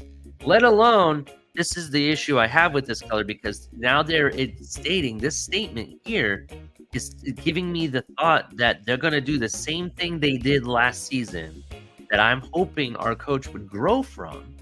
They're going to do it this season. And I didn't know about this comment until just now. I just read it. My issue last season was that our backups, knowing the fact that your quarterback had a possible injury or whatever, the backups got hardly any of the reps at all in practice, right? So if you're not getting any reps, you're not building that chemistry, that rapport with the other players and whatnot, and it's not going to necessarily work, in my opinion. They're saying they're about to do that again. They want somebody that they can just bring in there, don't have to worry about getting all the reps during practice. I'm not saying that they should have all the reps, but based on the amount of reps that Tua was getting versus the backups, I think the backups could have got a little bit more. That's all I'm saying. He's basically saying that you have to have a perfect quarterback as your backup. Yeah, because I don't know any other quarterbacks besides starters that have the ability to make something positive out of a broken down play or out of a bad situation or out of an imperfect situation, as McDaniel calls it. Well, he basically said that it's somebody that, understands the system and can just be the puzzle piece without getting reps. And not have to have any reps in practice to be successful. That sounds like a starter to me. Does sound like a starter. You are right about that. That sounds like a good damn quarterback to me. That don't sound like a backup. Yeah, and I will tell you, Mike White, and how I saw it when I was at camp, did not look like a darn good quarterback. He didn't look like a darn good quarterback. And that was my other question, Ali. When did they determine all this, bro? Or one series of freaking play in a preseason game? They determined all of this? And especially a backup quarterback who made 3 trips to the red zone and couldn't score, but Skyler comes in and scores, that's what they do. They'll sit the other guy, and it's like, oh, Skyler, you should have refused to play because now you got bad tape down. How convenient. Listen, this is the thing. I'm not going to take anything away from Mike White. Let's be real for a moment. Let's be real for a moment, Color, because I know why this upsets you and why it upsets me. It's not for what you use the word experience in the NFL when you're talking about a guy that has man, it's like talking to a wall, Ollie. It really is like talking to a wall. I do understand. It's okay. It's all right. But here, let me just, did we remind everybody how many points Buffalo had scored against them last year? Number 2 in the league. Okay. At what, 18 points per game? Yet Skyler goes in a playoff game and we put up 30-something on them? Mm-hmm. That's not experience enough? My God, these people. Just use different words, Omar. You're literally pissing on our leg telling us it's raining, bro. Sorry for my language. No, that's okay. But let's actually talk about this a little bit, okay? See, this is what I don't understand. They just said that Mike. Whoa, there's some misreporting here. Hold on a second. Let me go back to earlier in this article. Let me find where it said this here. It said White, a 5th-year veteran, right? That's kind of funny that he's a 5th-year veteran when there's only 2 seasons posted as under Pro Reference. How can you be a 5th-year veteran but only have 2 seasons? Good question. Who made this article? Was it Omar? It was Omar. Someone reach out to Omar. Misreporting information. He's not a 5th-year veteran. He's a 2-year veteran. 2021 and 2022. So, okay. That's what happens when you have AI writing your articles. Probably did. Probably had AI writing his article. In addition to that, this is the amount of games that Mike White has played, right? He's been in 4 games each season, 2021 and 2022, and has a total of 7 starts. He's 2-5 as a starting quarterback. 2-5, right? Now, and he has a total of 300. I'm sorry.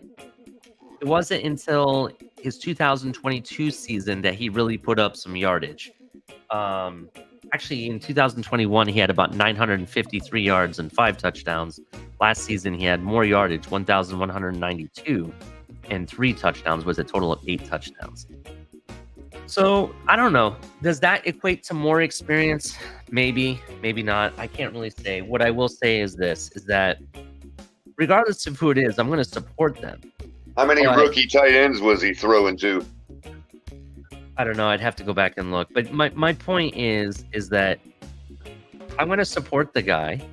But my issue isn't necessarily with Mike White directly. It's with the fact that my coach said that the backup has to be able to come in and even be repless and be able to run with it, right? I don't think either quarterback can do that. That's my issue with this color. It's what happened last season. You had 2 backup quarterbacks who were ill prepared, were not prepared to be in those games whatsoever, right? And even when you knew you weren't going to be with Tua and you got more prepared with one quarterback, you didn't prepare the backup. Still. You know what, bro? The more people, if people are going to continue this platitude, okay, that Skylar Thompson is trash, then I am not holding back anymore. Okay? Wide receivers need to catch the damn football. Yeah. Period. Y'all can stick your head in the sand all you want, but when he's dropping one or two of his beautiful passes, come talk to me later. Come talk to me then. We'll talk about how trash Tua is the next time Waddle drops one of his footballs. How about that? We're going hard in the paint, people. Be prepared for it. You better hope Waddle don't drop one or two of his passes. Mm-hmm. That's true. Because if he does, I mean, that's the same thing that happened to Skylar, right? And I'm telling you right now, if Waddle drops one or two of his balls, I'm freaking calling for his job. I ain't playing around no more. Everybody else wants to act like a little, like this with their own player, with who players they don't like, whatever. Guess what? Next time Waddle drops one or two of his footballs, I'm coming for his job. I'll make it my mission to do. I'll make every show to make sure to remind the Dolphins to trade this player. Let him drop one or two of his passes.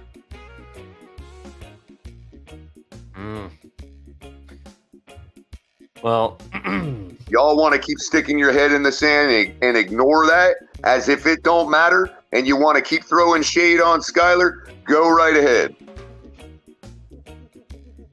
Go right ahead. Good morning, Jay. I'm glad to see you here. What makes you think that Mike White can win us games? So Good morning, Lance McDonald. I see you in here. Shake Money. How's it going? Because Garrett Wilson didn't drop any of his footballs. That's why, Ali. Oh, he only won one. He didn't even win one game, I don't think. Did he win a game last season? Well, maybe he did. Yeah, he did win some games last season. He went 1-3 last season. Oh, who else went? Who had similar stats last season? Color? I don't know. Skyler was 1-1 in games he started last year. Skyler has a win against a top 5 defense. That's something Mike White doesn't have. Well, if we're going starter games he started, Skyler's 500. He's 1-1. And one of those games is a playoff game where he scored, where we put up double the points that this team gives up on average. Yep. Let's keep it moving, Color. I don't want to stay on this topic. The more I read Ostriches, or the Miami Ostriches.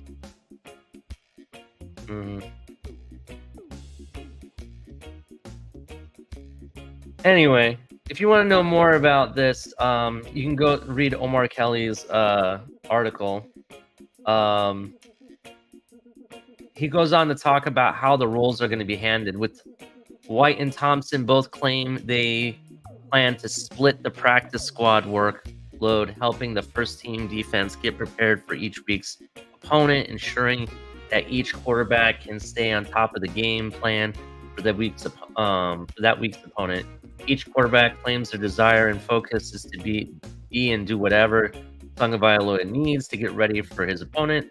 I'm going on this year 3 of the offense, White said, referring to the overlap between McDaniel's offense and what Jets ran the previous 2 seasons under now fired offensive coordinator Mike LaFleur, who previously had been an assistant with the 49ers with McDaniel. I've got one more than the rest of the guys, so I've seen a little bit more about it and can draw on my experience about it when he ran this opposed to how I saw it when I got the rep. How a quarterback room works this time of the year is all geared towards getting QB1 prepared, White said. It's really whatever Tua needs, and it'll be a learning process because I haven't been with him before. We've created a pretty good dynamic in the quarterback room, so the process should be super easy. Okay. Hey, by the way, nobody's loud talking to any particular person in chat. So if y'all need to get over yourselves. I'm not even paying attention to it till just now. What's going on? What happened? People getting stuck on themselves in chat because they don't like my take on Skyler.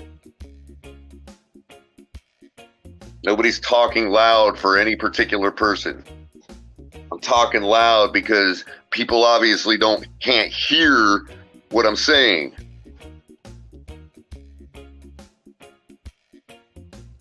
And I ain't trying to scare nobody off.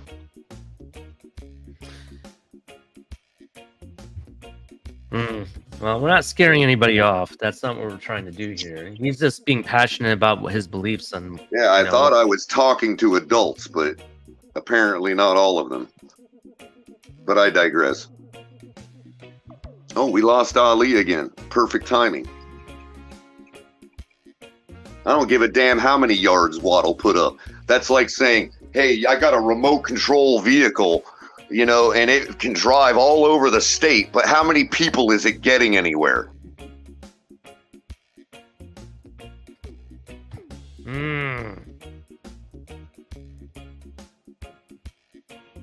It's true, Lance. We got about 20 minutes left, Color. Let's go over. Y'all take your little remote control wide receiver that doesn't have a football in his hand, and you get all the yardage you want with him.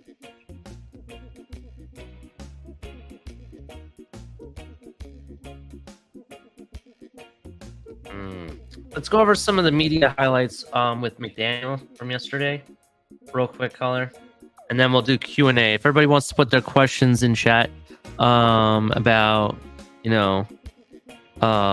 anything that you want to talk about, any questions that you have for us, we'll answer that during the last 10 minutes, but this should be pretty short. Head coach Mike McDaniel spoke to reporters at the Basis Health Training Complex on Monday. Here were the highlights. First question deals with the Chargers game from last season and how the defense neutralized the Dolphins' offense, and McDaniel cautions against making too many absolute conclusions from it. Point out it's a new year and week one has a way of equalizing things because of new wrinkles team can put in. Interesting. Former Chargers DC Ronaldo Hill joined the Dolphins coach staff this offseason, but McDaniel doesn't exactly put a whole lot of stock into that. Mike White will be as we just talked, will be the backup quarterback. Mentions experience is a factor. Skylar Thompson, who also will be in uniform as the Dolphins, will take an advantage of the new rule stipulating that a third quarterback won't count against the game's day roster. Every player is expected to practice Monday other than Teron Armstead.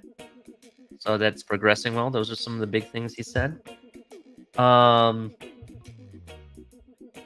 He talks about the in-player driven vote. The 7 captains for the 2023 are El Capitan talked about it yesterday. You have Tua Tagovailoa, Tyreek Hill, Teron Armstead, Christian Wilkins, Xavier Howard, and Javon Holland. And this year, Alec Ingold is the special team / fullback captain. So rock and roll to Alec Ingold. Despite the result of last year's game, McDaniel says there's no extra emphasis on the Chargers. He says the focus will always remain on the Dolphins themselves. McDaniel doesn't confirm or deny Isaiah Wynn will be the starting left guard, though it's pretty safe to assume that will be the case. He doesn't confirm nor deny it. Does that worry you, Color? Not really. Okay, because they haven't updated any depth chart yet, and they're still going by the old depth chart. Like the players that used to be on the roster are no longer on the depth chart from what I saw, but the positions haven't moved. They're pretty much the same spot as they were before. It's just they deleted the other players, it looks like. Right. It just hasn't been updated. And we also have to keep in mind that as far as the wide receiver room, the depth chart is not going to be like straightforward. It's going to be positionally. Like you don't have Waddle backing up Tyreek Hill. No. You have somebody else backing up Hill and somebody else backing up Waddle. Now, if you're talking about a situation where Hill is out for more than 5 or 6 weeks, then yeah, Waddle will shift over to that side of the ball and back up Hill. He'll be the number one guy. But if it's just a quick backup, rotation or whatever, Waddle doesn't come behind Hill. Yeah. So McDaniel provided a reaction to the Chargers' schedule release video that showed a cartoon of him vaping on the sideline at Buffalo last year. He goes on to say a lot of creative people doing creative things. Interesting. Despite this being the opener, McDaniel will still stick to the routine of giving players the game plan on Wednesday. So Wednesday is when that's the real practice, because they'll have the game plan put in place at that point. Some interesting tidbits from Mike McDaniel. We have about 15 minutes left. Put your questions in the chat. Any questions you want answered, we will definitely discuss them. What are your thoughts on the news lately? Besides the Skylar Thompson stuff, Color, what else do you think? Do you think anything else? Any other questions? No, not really. Other than that's just the latest example and proof that the politics continue in the building. Yeah, that's true. That's okay though. That's okay, because we'll find out the same thing we found out last year. We'll see. Dolphin Don has a question. Which running back gets the most carries / yards? Ooh. I think the first game is going to be primarily Mostert. I have a feeling. But don't be surprised if Brooks, or if he's healthy, A-Chain get more yards. It's very possible. That being said, Ali, I haven't got, maybe I missed it this morning. You probably did mention it, but, or have in the past couple of days, but I haven't really done the proper look at injury report and all that. Is he 100%? Is he good to go? A-Chain is practicing, from what I understand. Uh-huh. The last thing I heard, he's still day to day, but I heard he was at practice. Right, okay. But still, we're still talking about not 100%. Yeah, see, here's the thing.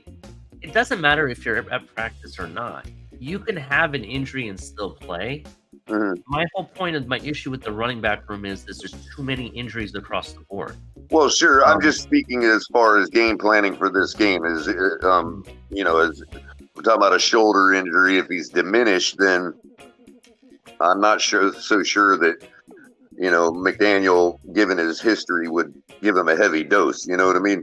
Yeah, that's why I think it'd be surprising if A-Chain does it, but I think Mostert gets the most carries / yards. I think he's and I would not hesitate if you have a slot on your fantasy lineup this week that you need to punt, that you need to I need to save money. Stick Brooks on a couple of your rosters, because I am calling it right now. Hot take it to the bank, whatever you got to do with it. Chris Brooks is going to score a touchdown this week. And make sure you've got him on a fantasy lineup, because that all he needs is one touchdown to be a good differentiator on a fantasy lineup. I could see them using him on the goal line, red zone area, bro. All you need is one touch. I can see us being down at the 7-yard line. Good running game. Mostert running pretty good. Tua throwing a couple passes. We get down to the 7-yard line, and I can picture Brooks taking it right in from the 7-yard line on 2nd and goal. Put him on one of your lineups, because I'm telling you, he's going to be that guy that's everybody's like, oh, damn, I wish I knew about that guy. All he needs is a touchdown, and I think he's going to get it. Yeah. Let's see here. I thought I saw another question.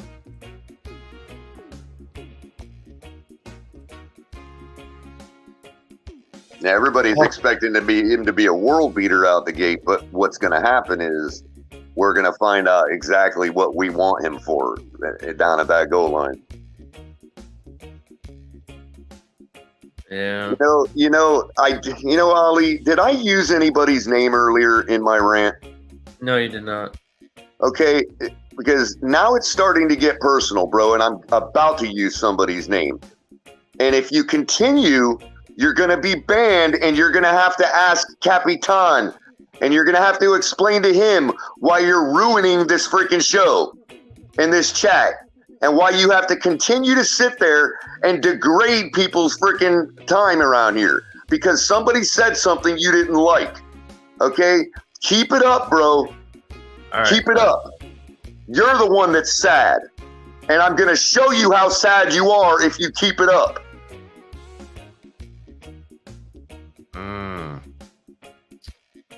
All right, come on, guys. It's a morning show. I don't have time for this. And I will use your name. All right, caller. Get over yourself, bro. You're not the only one in the audience.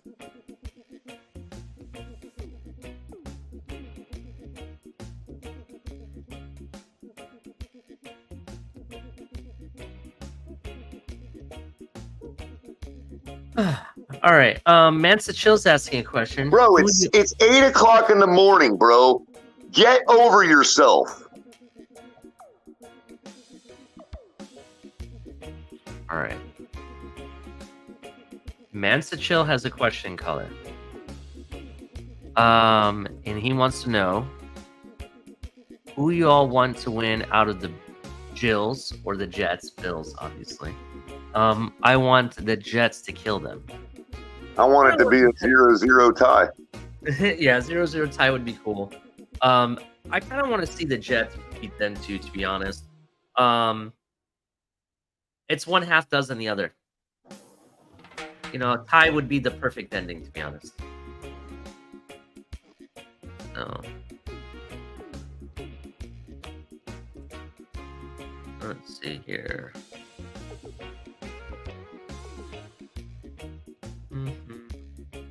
Wasn't missing him for the last year. Ain't missing him any going forward. I don't think anybody was sitting here thinking, where the hell was that guy for the last year? Goodbye. Continue, Ollie. Problem solved.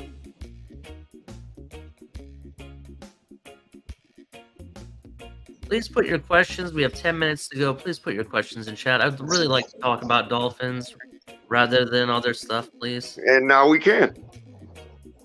Because we're not going to do this for every show for the rest of the time. I refuse to do this anymore, Ollie. So we took care of it. It's over with. Won't even miss it.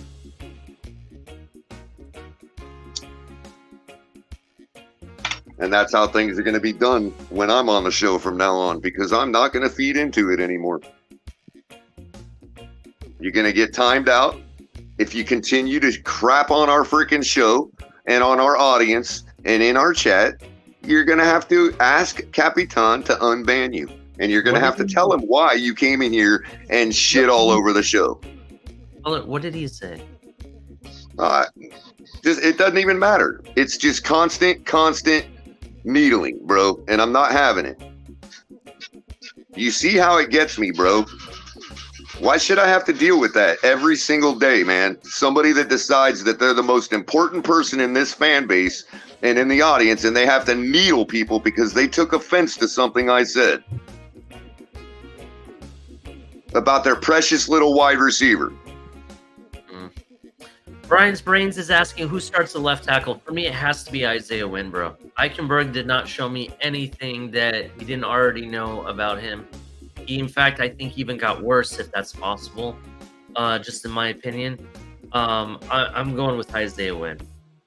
That shouldn't even be a question. I didn't know why Eichenberg even made this team, to be honest. Yeah, again, that's the logical, sensible move. That's why we brought him in here. I would say, yeah, it's probably a no pun intended, but was that Brian's Brains that asked that?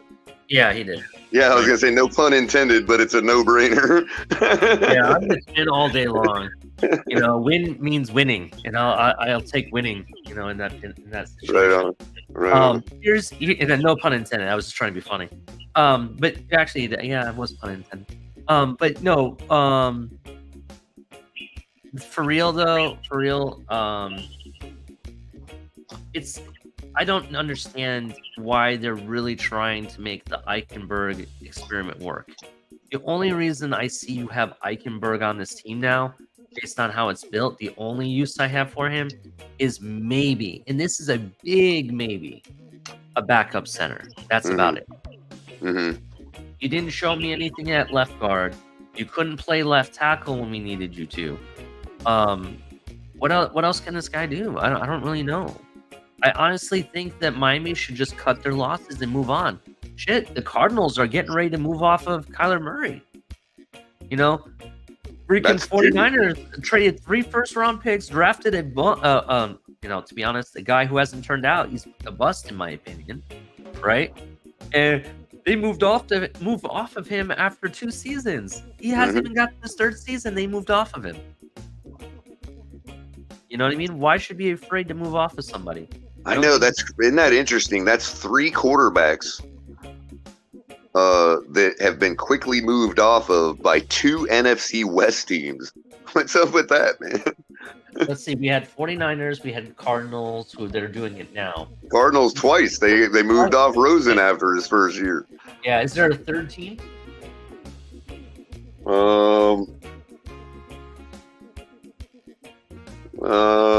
Well, I mean, you could argue the Rams. I mean, they get to the Super Bowl with Jared Goff and then move off of him. You know? Like What is the Carolina Panthers in the AFC or NFC? NFC East. I'm sorry, NFC South. NFC South, right? Couldn't you say the Carolina Panthers has been moving off of quarterbacks for the past like 5 years, bro? Yeah, but in their case, it's because they're just used up has-beens. I mean, the ones we're talking about out west were drafted first-round quarterbacks. You know what I mean? Yeah, I guess. And they just move right off of them like they're nothing. That's true.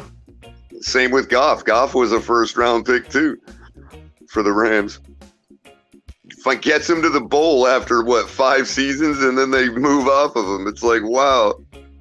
Thank God for small favors, right?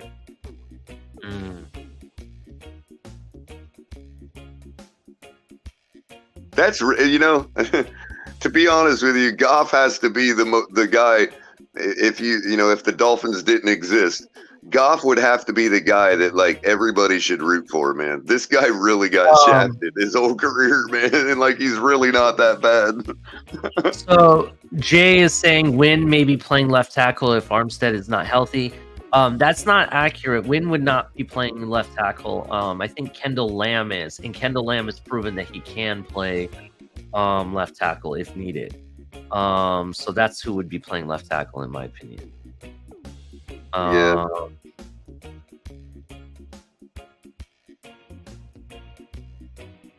Does Armstead finish the game? Well, Andrevius is here. How's it going, man? What's up, Andrevius? Yeah, Andrevius earlier, he's like slowly walking out of the coffee shop. He's like, what did I walk into? Yeah, I think Andrevius is going to be at the LA game. He's asking if anyone else is going to be there. He walked in, all the baristas were throwing shit at each other. Yeah, that's funny shit. Andrevius put in a chat in here. Slowly walks out of the coffee shop. Yeah. Oh, that's fun. One of the baristas has her apron around the other's neck, you know. Yeah. So, Ace of Spades is saying that Omar Kelly said that Wynn took all of the snaps at left tackle. That's not accurate. Because I've seen Kendall Lamb there quite a bit in training camp, and we saw Isaiah Wynn playing left guard in the preseason game. Man, I remember there was one game last year, and I want to say it was Kendall Lamb was playing, and he got injured. And the second he went out, their defense came right up the middle and like got right up in Bridgewater's face, like no problem. It was like night and day with that guy out. I thought it was Lamb that was that got injured and went out, and it was like ridiculous different.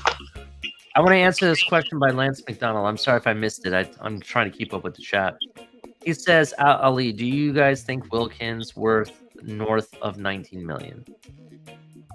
I'm at 21 million, and that's as high as I go. I know that according to the rumors that have come out or been confirmed, it's been a lot of back and forth, to be honest.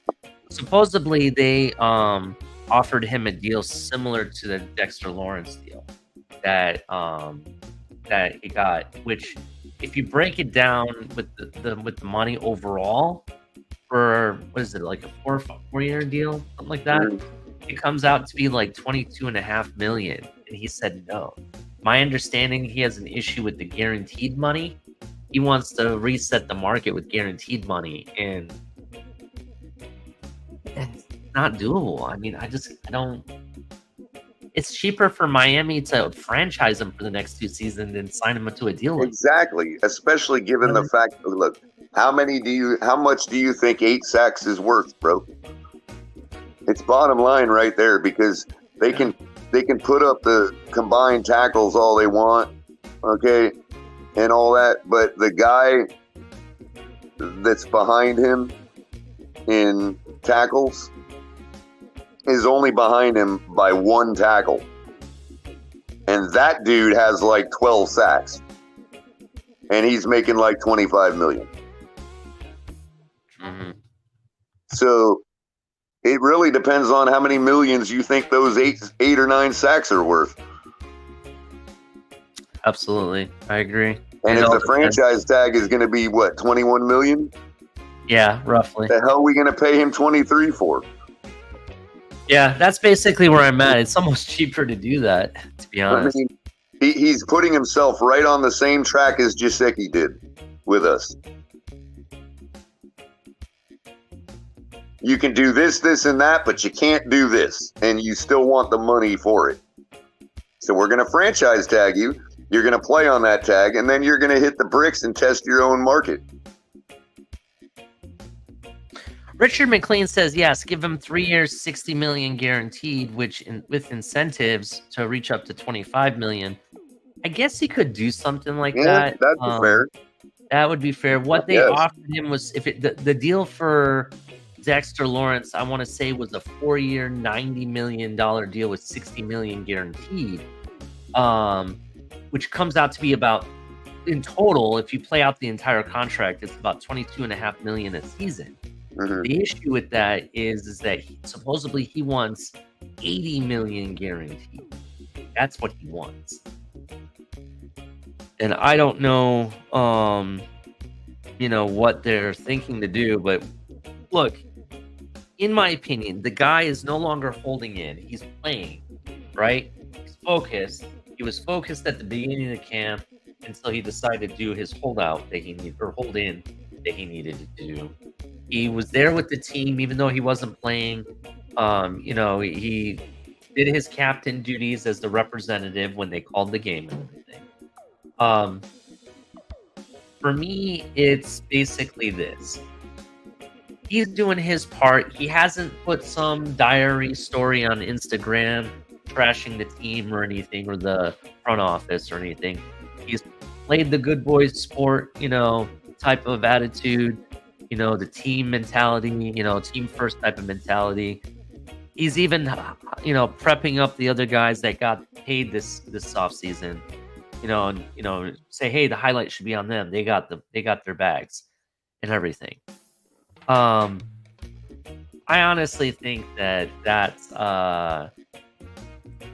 tells me the Miami Dolphins and him are talking, and they're going to continue to negotiate. So what if it didn't get done yet? He was going to play under the current contract this year anyways. Mm-hmm. You know what I mean? They have between now until the franchise deadline for tags to make a decision or re-sign it. You know what I mean? So they're not in any rush. And let's say the first 3 games he puts out 2 or 3 sacks in each one of those games. You better believe they're going to re-sign his ass at that point, because at that point he's proving he's getting his sack. You know what I mean? Right. So we'll have to see what happens. We'll see what happens. I think if you're going to re-sign anybody, Wilkins will be a guy that you re-sign. You can also create more cap space with re-signing Wilkins. That's something they can do, definitely. And I like what El Capitan just said. Hit the like button, please, people. I really appreciate it. Make sure you hit like, subscribe, turn on the notification bell. It's 8 o'clock. Caller, what's your final thoughts before we close this down? Man, 5 days, man. 5 days. And the helmets are going to be crack-a-lacking. And we're going to find out a lot of what we need to know. But that's about it, man. Other than that, get Chris Brooks in your fantasy lineups. Guy's going to score a touchdown. And, that's about it, man. It's Tuesday. I got to come up with more stuff in my head. Yeah, definitely. For the rest of the week, I think I'll do like a little, little tidbits from my first game, going to a game, and memories of games of old. Like, for example, I'll see if I still have this here. I can put this out there real quick, Color. Got Kahari's fantasy draft tomorrow night. Yeah, this is me at the old stadium. Remember these seats, these orange, beautiful seats we used to have? So, yeah. Yep. How colorful it is. Yeah, this is the Saints game when they started that Who Dat movement. Remember that? So those are my old time going to games. But yeah, That was back before you had hair. I had hair. Yeah, I guess so. Absolutely right. Wasn't born with it, I guess. Yeah. You know, I could be from England. I hear in England they do hair transplants all the time. All the time thing. Like, I know a lot of people that have had it done there. They just put it on you this morning, man. Yeah, well, They were earlier. They didn't bring it up until you brought it up, Color. No, they did. They were earlier. You just weren't paying attention to it. Yeah, whatever. You know, it's okay. all right. Cupcake and his Goonies like to look at me. You know, I feel it makes me blush, but I'm not interested. But thank you. So, but anyway, shout out to everybody. Shout out to everybody in the chat, the members. Appreciate you all. And with that, I will have to say a good day, and I'll see you guys tomorrow on Top of the Till. So until tomorrow, have a good day. Peace up. Yeah.